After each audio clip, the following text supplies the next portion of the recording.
رئيسul wasaarihii hore Soomaaliya Xasan Cali Kheyre iyo rئiisul wasaarihii bedelay Roble labadaas rئiisul wasaare yaa wax la taaban karo ummadda Soomaaliyeed u qabtay oo taariikhda baaldahaba ka galay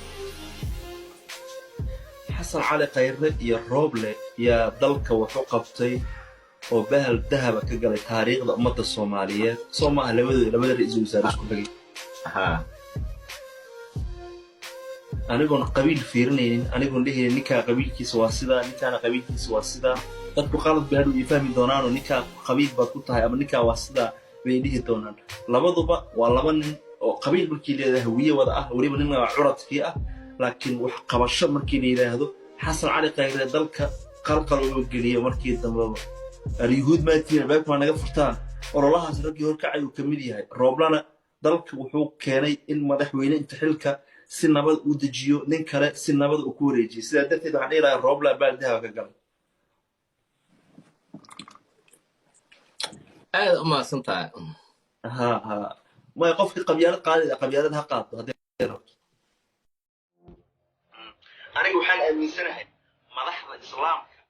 أنتوا ذا بدن يعني هذا مرة هي بدل لكن ما لاحظ الإسلام أنتوا ذا بدن مرة عارف هذه قفت ترانسكشوال قفت قليل هذه ولا بدل في نوع السلام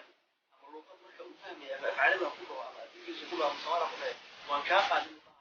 سووا مرة قالوا سووا بلاي كيف شوري لكن قالوا لا خلينا قالوا كيف شوري بدي روا كاقا لو Soomaali kama warqab Soomaalida